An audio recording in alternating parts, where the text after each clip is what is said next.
arrêter d'écouter de près ce que Malik dit. Les propos de Malik sont tendancieuses, dangereuses. Les propos de Malik créent la confusion.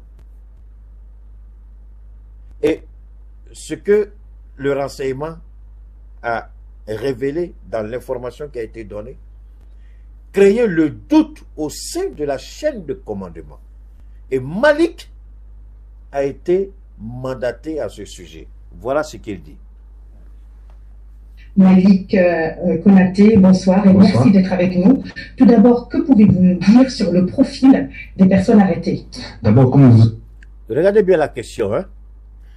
Alors, je vais vous donner une technique aussi pour comprendre ce qui se passe sur les plateaux de télévision, pour avoir fait quand même des écoles de journalisme, hein? Même si c'est pas... Je vais vous donner quand même. Il y a le rédacteur en chef, il y a le chef du plateau. D'accord? Généralement, le journaliste ne vient pas lui-même avec sa feuille. Et puis, c'est pas eux. Non, non, non. Il y a un rédacteur en chef qui fait tout ça. Et si vous avez un invité qui doit passer, l'invité est briefé sur les questions qu'on va lui poser. Donc, tout ce qu'elle a ici, là, regardez bien comment elle commence la question. Regardez bien. Et c'est une façon orientée et délibérée de d'écorcher la vérité. Quand elle commence par « Qu'est-ce que vous pouvez nous dire sur les personnes interpellées ?» Mais avant de dire quelque chose sur les personnes interpellées, quel est le décor qu'elle a présenté? C'est comme si ces gens-là ont été arrêtés contrairement à tout ce qui a été dit. Alors que l'État du Mali a donné des raisons suffisantes, des preuves à l'appui, mais tout ça, ce n'est pas leur problème, puisqu'ils ont un agenda. Donc, des gens comme Malik, la malédiction, Malik le raté, le petit bâtard, qui passe son temps à dénigrer son pays, que Dieu te maudisse et que tu ne sois rien dans ta vie de merde, petit bâtard appelé Malik Konaté. Tu t'attaques à ton pays, tu mens. La version des autorités, ce n'est pas ton problème. Tu donnes ta propre version, parce que là, tu es fait affaire. Ce que tu oublies, petit, va demander à Jean Bébel Bokassa dans sa tombe. Tu vois, des cracheux comme ça, là, la gueule puante, il croit qu'il connaît quelque chose. Va demander à Bokassa, qui était même invité à l'Élysée, qui était l'ami de De Gaulle, de Chirac. Enfin, pas Chirac, pardon. De Gaulle, et puis qui encore là. Il y avait ces présidents, quand ils voulaient l'argent, le diamant de la Centrafrique allait où? Va demander à Jean Bébel Bokassa. Va demander, même pas à Blaise Compaoré, hein, au frère de Blaise Compaoré, c'est-à-dire François Compaoré, qui aujourd'hui ne peut plus rentrer en France. Va demander à la famille de Mobutu Sese Seko, qui ne peut plus rentrer aujourd'hui en France. Vous êtes pathétique et pitoyable, vous qui servez la France pour salir votre pays. Vous croyez que la France là va vous le reconnaître? Mais les bêtises que vous faites. Alors, on continue. Tout de suite entendu, il y a le général Abbas Dambélé, qui était gouverneur de la région de Mopti, avant d'être limogé et ensuite arrêté il y a quelques jours de cela. Mais bien avant, il a été quand même le premier commandant des forces spéciales du Mali. Il était avec ses hommes à Kona. Si aujourd'hui nous parlons du Mali, de l'existence du Mali, nous parlons aujourd'hui que le djihadisme a été combattu, aujourd'hui ils ne sont plus dans les grandes villes de Tombouctou, de Gao, depuis 2012, c'est grâce à cet homme-là. Parce que lui, avec ses hommes, ils ont quand même combattu à Kona, parce que les djihadistes ont pris d'assaut, ils voulaient descendre sur Bamako. Mais à l'arrivée à Kona, ils ont trouvé quand même les hommes d'Abbas Dambélé, et aussi avec ces hommes, ils ont combattu avec d'autres hommes. Et après, je vais m'arrêter là un peu. C'est ça, c'est ce que la presse française veut. Ça, c'est la propagande. Alors, on dit il a combattu à Kona. Mais le Mali lui est redevable. C'est pourquoi il est général. D'accord? Le Mali lui est redevable. Le Mali lui dit merci. Mais alors, est-ce parce que Assimi Goïta, tu vois, le bâtard, quand il parle, il ignore complètement Assimi Goïta. Il parle de Kona en 2012. Pourquoi le petit bâtard veut trafiquer l'histoire du Mali? On n'est pas heureux de le dire parce que on nous a mis dans une position de dépendance. Alors comme le petit bâtard est mal élevé, tellement il est intoxiqué, il est sur les plateaux de télé, moi je suis dans mon pays, je suis dans le Mali, je vais le regarder. S'il n'est pas d'accord, qu'il aille se faire voir où il veut. Si les garçons n'ont qu'à venir au Mali, je l'attends. Lorsque Alpha Oumar Konaré est arrivé au pouvoir, qui a démantelé l'armée malienne? C'est le régime d'Alpha Oumar Konaré. Le bâtard n'en parle pas. Qui a détruit les blindés du Mali? Quand Oumar venait au pouvoir, le Mali avait combien d'avions à sa disposition? Combien de blindés? L'armée malienne en Afrique de l'Ouest, à l'exception du chiffre pléthorique du Nigeria, l'armée malienne était la plus puissante en Afrique de l'Ouest quand Moussa Traoré tombait. Qu'est-ce qu'ils ont fait du pouvoir? Qu'est-ce qu'ils ont fait de nos armes? Quand ils envoyaient leur histoire de démocratie, qu'est-ce qu'ils ont dit au pouvoir? Qui selon eux étaient démocratiquement élus. Merci beaucoup Valérie Giscard d'Estaing. Merci beaucoup à Traoré. C'est le nom que je cherchais. Merci à toi. Qu'est-ce qu'ils ont fait? Qu'est-ce qu'ils ont fait? Ils ont dit à Alpha Oumar Konaré, on ne peut pas aider le Mali parce que les équipements du Mali vont absorber tous les prêts qu'on va vous donner. Leur entretien est énorme. Donc, pour qu'on puisse vous faire des prêts, et pour ne pas que ces prêts-là participent à l'entretien de vos engins, des engins dont vous n'avez plus besoin, faites la paix avec le Nord et nous, on vous donne l'argent tout de suite. Pourquoi le bâtard là qui se dit journaliste, il n'a pas cette intelligence historique de rappeler les faits? Bâtard que tu es. Rappelle ça aux gens. Donc, ça n'a pas été fait. Ils ont détruit l'armée malienne. Démantelé l'armée malienne. Plus de blindés, plus de chars, plus d'avions, plus d'hélicoptères. Mais qui l'a fait? Parce qu'il y avait un plan diabolique qui a été préparé. Mais pendant ce temps,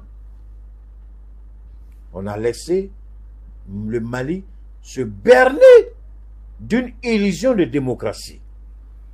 Mais entre-temps, on a dit aux rebelles, il est temps de vous former, mais sous radar, allez en Libye et intégrer l'armée de Kadhafi pour recevoir toutes les formations. Ils intègrent l'armée libyenne. Ils sont formés, bien entraînés. Mais ils savent, ils ont un objectif. Ce n'est pas de rester dans l'armée libyenne. Ils doivent revenir un jour au Mali, réclamer le Nord. C'était préparé avec le renseignement français, minutieusement. Ils ont pris leur temps. Le bâtard analphabète qui se dit journaliste, il ne connaît pas ça. On a attendu. Et le même général Moussa Traoré a entendu, quand lui, Konaré finit son pouvoir, ATT arrive.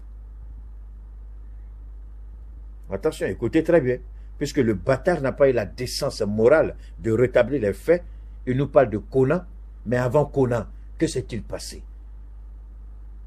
Avant Kona, il y a eu des événements. Il faut les rappeler. Il s'agit de mon pays. Je ne peux pas permettre à un bâtard comme lui d'aller mentir sur les plateaux de télévision. Avant Kona, il y a eu quelque chose. S'il y a eu Kona, c'est parce qu'il y a eu quelque chose. Quelque chose n'a pas marché. Et c'est ce qui justifie ce qui s'est passé à Kona. Mais attention, avant de parler de Kona, on va parler de l'intervention aussi de l'armée française. Ce n'est pas Kona qui les a empêchés de descendre au Mali. Bâtard, il ne peut même pas reconnaître ça aussi. Donc, ATT arrive, il fait son premier pouvoir.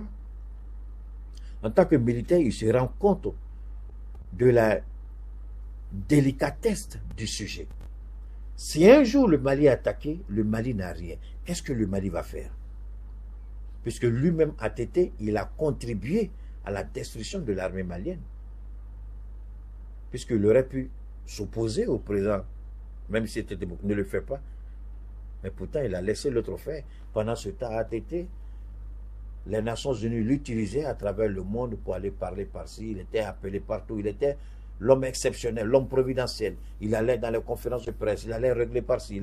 Il était tellement hors du Mali qu'il n'avait même pas le contrôle sur le Mali lui-même. Donc, il y revient. Il est élu président. Il fait son premier mandat. Et le deuxième mandat, en tant que militaire, à la fin de son régime, il se rend compte que s'il part sans réformer l'armée, il aura failli à sa mission. Et ATT discrètement commence à acheter des armes avec la Libye. Et le renseignement français apprend ça. Ils n'ont rien dit à ATT. Ils l'ont menacé. Et ATT dit, il s'en fout, il ne lui reste que quelques mois pour quitter le pouvoir. Mais avant d'en arriver là, quand ils ont su qu'ATT a commencé à acheter des armes dans le dos de la France, et que Laurent Gbagbo, le même Sarkozy qui a attaqué le Mali, c'est le même Sarkozy qui a dit à Laurent Gbagbo, je vais te vitrifier. C'est pourquoi je vous ai dit, quand Laurent Gbagbo a parlé, je vous en prie, Gbagbo sait de quoi. Parce que l'histoire de Laurent Gbagbo est intimement liée à celle du Mali. Gbagbo, en 2011, le Mali, en 2012, le même président, la même stratégie. Tout est lié. Le bâtard ne peut pas le dire avec sa gueule priante, maudit Maliki Konaté. Donc, en 2011, Sarkozy règle le cas de Gbagbo Laurent et de Kadhafi. Mais entre-temps, la DGSE telle que nous l'avons appréhendée ici, ils étaient sur le terrain, en Libye, en Algérie et au Mali. Ils coordonnent avec les services algériens, laissez les gens passer.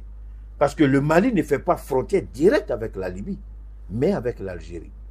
Donc, la Libye utilise et le Niger et l'Algérie. Ils rentrent au Mali. Mais c'est surtout l'Algérie qui a été utilisée. Comment ils ont pu traverser la frontière algérienne avec toutes ces armes? Le bâtard ne peut pas dire, quand il parle de terrorisme, les terroristes sont quittés où pour arriver au Mali? Bâtard que tu es, Maliki Konaté. Les terroristes sont quittés où pour venir au Mali? Tu nous parles de Kona, imbécile. Tu veux nous parler de la situation du général, je suis d'accord. Mais tu ne peux pas nous trafiquer l'histoire ici. Tu ne peux pas nous trafiquer l'histoire. Nous connaissons cette histoire. Les terroristes sont quittés où? On parlait d'abord de rebelles, de rébellion. Mais les terroristes sont venus d'où? Les terroristes sont venus de la Libye. Mais qui a guidé les terroristes vers le Mali? Ce sont les rebelles et c'est la France. Avec qui? Avec l'Algérie. Et le président qui était au pouvoir à l'époque au Niger. C'est comme ça qu'ils sont entrés avec ces armes lourdes. Puisque l'armée malienne décapitée n'avait pas d'armes lourdes, n'avait pas de blindés. L'armée malienne n'avait pratiquement rien. Tu aimes ton pays comment si tu n'as rien pour te défendre, tu vas faire quoi? Tu es obligé de fuir devant la puissance de feu de l'ennemi. C'est ce qui s'est passé. L'armée malienne n'avait pas les moyens pour contrer la puissance de feu des terroristes et des rebelles. C'est ce qui a expliqué leur descente fulgurante en 2012 jusqu'au centre. Et ils se sont rendus compte qu'ils ont mal fait.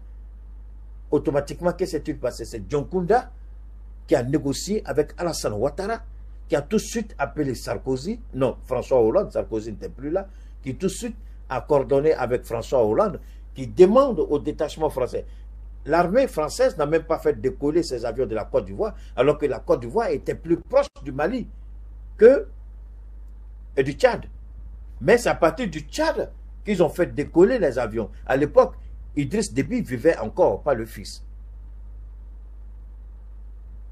Donc, on fait décoller les avions du Tchad, automatiquement, ils viennent à la rencontre des terroristes et puis ils frappent. C'est là le Damien, là. Le premier soldat français tombe, Damien. Et l'idiot nous parle de Kona, que c'est le général là qui a fait ça. Le général avait quel moyen pour arrêter les terroristes? Il avait quel équipement pour arrêter les terroristes? c'est la France qui est intervenue pour les neutraliser. Puisque ce sont les éléments de la France, elle était obligée, puisque c'était pas François Hollande, mais c'était Sarkozy. Donc Hollande est venu réparer les bêtises de Sarkozy. C'est ça le problème avec la démocratie. Un président vient, il mélange tout. L'autre président vient, il faut qu'il répare les bêtises de l'ancien. Voilà le problème. Alors, voilà la réalité. Quand ce bâtard va s'asseoir devant sur un plateau de télévision TV5 pour raconter sa vie de merde, mais pourquoi il ne rentre pas dans la genèse? Oui, si les soldats terroristes ont été choses à Kona, c'est ce général-là. Maudit que tu es, bâtard que tu sois. Pourquoi tu n'expliques pas comment ça s'est passé? Pourquoi tu ne rentres pas dans les faits? Pourquoi tu n'expliques pas la réalité? Pour que le monde comprenne bien. Parce qu'il ne pouvait pas dire que c'est la France qui a dit tu es sur le territoire français. Et c'est toi qui vas dire que c'est la France qui a envoyé les terroristes au Mali. Dangadé. Pourquoi tu ne dis pas ça? Qui a fait entrer les terroristes au Mali? Ce n'est pas la France. À travers qui? À travers l'Algérie. Tu dis que tu es journaliste et puis tu es malhonnête, tu ne peux même pas expliquer les faits. Tu es malhonnête et tu ne peux même pas expliquer les faits. Tu es malhonnête et tu ne peux même pas regarder l'histoire en face. Tu es malhonnête, tu peux détester ton pays jusqu'à ce point. Tu peux être aussi sale jusqu'à ce point. Mais ça c'est une merde, une canaille. Pourquoi tu ne dis pas la vérité? Dis la vérité. Tout le monde la connaît. Donc, c'est l'armée française, à la demande de Ouattara, qui était le président de la conférence des présidents de la CEDEAO. Et c'est au nom de la CEDEAO qu'il a demandé à la France. Mais la France avait refusé. La France dit, le Mali avait dit, on veut un soutien aérien et renseignement. La France dit pas seulement ça, mais nous, on veut avoir ce qu'on appelle the boot on the ground. C'est-à-dire, on veut avoir des soldats sur le terrain. Parce que la France avait préparé ce jour-là. Elle ne voulait pas seulement venir apporter un soutien aérien et renseignement et puis partir. Elle voulait être là. Et c'est ce qu'elle a obtenu. Et Ouattara a obligé Dioncounda à accepter la proposition de la France. Mais cette proposition même a été... C'est-à-dire que le Mali, il n'y avait même pas un dossier. Le dossier qui a été signé entre l'État du Mali et la France n'existe même pas dans les archives au Mali. Est-ce que vous pouvez imaginer ça? Le dossier a disparu. Et c'est à l'arrivée d'Assimi Goïta qu'on allait retrouver le dossier qui a été signé entre le Mali et la France. On allait retrouver ça sur le site du ministère des Affaires étrangères et sur le site du ministère de la Défense de la France. Le Mali même qui est concerné, il n'y a pas d'archives sur ce... Mais c'est là-bas qu'ils sont allés retrouver ça. Waouh! Donc, ça c'était la première mise au point que je voulais apporter d'abord comme rectification. Tu veux attaquer le Mali? Petit, il faut retourner encore à l'école. Parce que ton français même, tu parles là, tu me fais pitié. Le français même est pathétique. L'articulation, l'utilisation, c'est pathétique. Mais comme la France veut nous salir, elle va t'inviter sur son plateau pour aller dire des bêtises sur nous. On va continuer à écouter la bêtise. Vu encore Néma Sangara. Néma Sangara, c'est quand même on peut même dire comme ça, la plus haut gradée de femmes des militaires maliens. Elle était aussi à l'avant-garde de la lutte contre le terrorisme à l'époque. Quand Tombouctou, Gao et Kidal étaient occupés, elle a été jusqu'au fond avec Abbas Dambélé, avec Djidako, jusqu'à Gao. Maintenant, c'est bien de rappeler ces faits-là, hein, c'est bien. Mais quand tu es militaire, là, ce n'est pas pour ça que tu as signé. Donc, est-ce que ça, c'est quelque chose d'exceptionnel qu'on leur a demandé? Tu es un soldat, c'est pour ça que tu as signé. Moi, je décide d'investir mon argent pour aider la transition. Mais c'est un choix que j'ai fait. C'est beaucoup d'argent dans le choix que j'ai fait. Parce que ne serait-ce que les groupes qui travaillent là, qui font l'alternance l'un et l'autre, c'est l'argent. Je peux juste me contenter d'un petit groupe et puis la famille, ça va, j'ai pas besoin de choses. Mais quand tu vas dépenser, c'est un choix. Donc quand vous avez signé sous le drapeau, c'est bien de rappeler ces choses-là, Mais ce n'est pas un privilège, ce n'est pas un cadeau qu'elles ont fait au pays. C'est leur travail qui leur a demandé cela. Mais quand tu rappelles le djihadisme, ceux qui ont fait entrer le djihadisme au Mali, c'est dans leur pays que tu es. Mais tu ne peux pas avoir le courage de le dire en face d'eux. Les bêtises que vous, Français, vous avez fait, c'est votre bêtise-là que ces deux généraux-là essayaient de réparer au Mali. Il ne peut pas dire ça. Il ne peut pas dire sur un plateau de télé, c'est parce que c'est vous qui avez entraîné le terrorisme au Mali, et c'est les deux là. Il ne peut pas dire ça. Il n'a pas cœur de dire ça. Et c'est ça qui est pathétique. Images. Et ensuite aussi, vous avez le lieutenant-colonel Baba Dambélé. Baba Dambélé, c'est un commandant parachutiste de Bleu Rouge. Donc, vous entendez, regardez bien ce qu'il fait ici. Regardez bien la manipulation. Regardez bien ce qu'il fait. C'est lui qu'on a trouvé. C'est le spécialiste des forces armées. Mais attendez. Dans le journalisme, il y a des rubriques. Il y a par exemple un journaliste en économie, un journaliste en politique, un journaliste pour la défense, c'est-à-dire les militaires. Mais vous entendez le monsieur parler, vous avez l'impression que sa spécialisation ou sa spécialité journalistique, c'est l'armée. Mais alors que c'est fou. Alors que c'est fou. Vous l'entendez parler, mais évidemment, c'est un dossier qu'on a préparé pour lui donner, pour aller lire. C'est facile. Il n'est pas journaliste sur l'armée. C'est pas ça sa formation. C'est pas moi qui détermine ça, je vous en prie. C'est les blancs là même qui disent ça, votre spécialité. Mais lui on l'appelle, mais sa spécialité c'est quoi? Lui on le connaît en tant qu'homme de reportage. Bon, maintenant, il parle de tous ceux qui ont été interpellés. C'est comme si on est tombé sur eux. C'est comme si ils n'ont rien fait. C'est comme si il y a eu une erreur. C'est comme si. Mais alors que, après que le communiqué ait été lu, il y a eu une autre, je ne dirais pas un autre communiqué, mais il y a eu une autre note d'information pour compléter le communiqué. La note d'information a dit quoi? La note d'information a parlé de l'agent de la DGSE qui était pisté par... je vais m'arrêter là. Les gens de Mali Vision là. Je crois que c'est Mali Vision. Vous qui prenez mes vidéos là. Si vous avez un problème pour écrire correctement les titres et puis vous voulez que les gens aillent regarder là. Parce que Mali Vision, quand les gens finissent de regarder Keïta là, c'est vrai, vous ne faites plus d'audience. C'est seulement la force de l'AES, quelque chose comme ça là, qui quand elle publie quelque chose de Keïta n'est pas, c'est parti. Ça se vend comme un petit pain. Mais Mali Vision, les titres que vous mettez là, faites beaucoup attention, sinon je vais m'énerver et je vais vous interdire d'utiliser mes vidéos. Vous écrivez n'importe quoi. Ils écrivent la DGSE malienne. Moi, je vous ai déjà dit qu'au Mali, il y a DGSE malienne, ça veut dire quoi?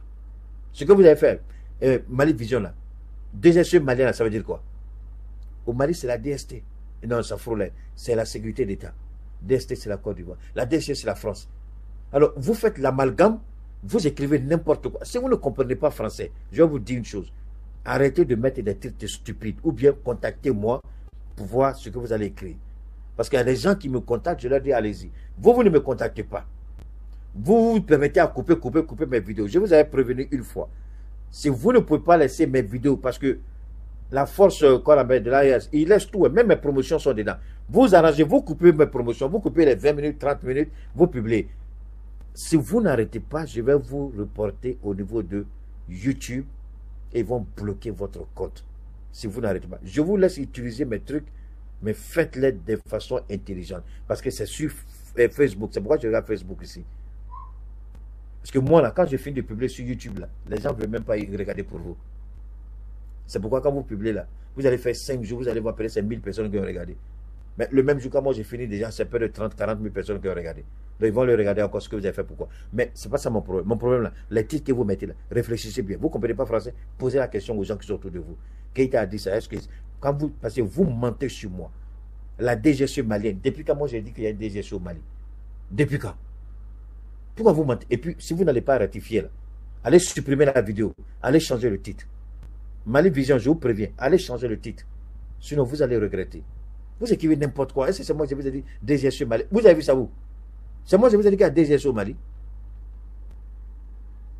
Puis vous écrivez des bêtises comme ça. C'est mon nom, vous les gâtez. Si vous n'allez, je vous donne le choix de rectifier ça. Vous ne le faites pas, je vous signale. Et on bloque, on vous fait sortir de YouTube. Parce que c'est un mensonge. Et si vous n'arrêtez pas, je porte plainte auprès de la cybercriminalité contre vous. Ça veut dire quoi ça? Écrivez le truc correctement. Vous allez mentir sur les gens comme ça. Là.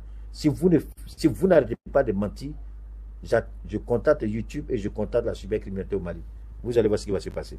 Pour le moment, je me tais, je vous laisse. Faites bien votre travail. Sinon, je vous crée tous les problèmes du monde. C'est facile, hein, je vous dis ça. Vous allez écrire n'importe quoi sur moi. Ça veut dire quoi ça? Alors, donc, on revient pour dire, au niveau de ce monsieur-là, c'est malheureux, c'est pathétique. C'est malheureux et c'est regrettable. Il est tellement malhonnête. Donc, ils vont prendre chaque personne. Et c'est ça, c'est la symbolique de la déstabilisation. On appelle quelqu'un qui va commencer. Donc, quand vous écoutez ce qu'il dit, c'est comme si c'est des hommes de valeur. C'est comme si c'est des hommes dangereux. C'est comme si c'était des hommes intègres. C'est comme si c'est des véritables soldats. Et qu'on les a arrêtés sans motif. Voilà l'objectif recherché. C'est pourquoi on l'a appelé pour qu'il parle de chacun d'eux. Il y a quelque chose qui a été préparé, on lui a donné, il a bûché et puis il répète comme un idiot. C'est ça l'objectif. Montrer que les gens qui ont été arrêtés sans fondement. Merci pour les 5 €. Merci infiniment, YouTube. Ah, il y a déjà combien? Vous avez déjà 11 €. Oh wow, merci pour les 16 €. Merci infiniment. Vous savez, il y a tellement, je sais pas, cela fait maintenant 1000 €. Je ne suis même pas allé récupérer l'argent là. À peu près 1000 € déjà là-bas, je ne suis même pas allé récupérer. Wow. Merci infiniment les gars. Alors, donc, il cite les noms, il parle de ceci, il parle de cela. Mais, ce qu'on a dit là, est-ce que c'est vrai, est-ce que c'est faux? Maintenant, ici, l'objectif c'est de jeter le discrédit sur le communiqué du gouvernement. C'est pourquoi j'interpelle encore le procureur de la cybercriminalité contre Malik. Qu'une instruction, je ne sais pas comment ils vont appeler ça, mais même si c'est 1000 ans que Malik rentre au Mali, qu'il trouve cette plainte-là devant lui et qu'il se justifie.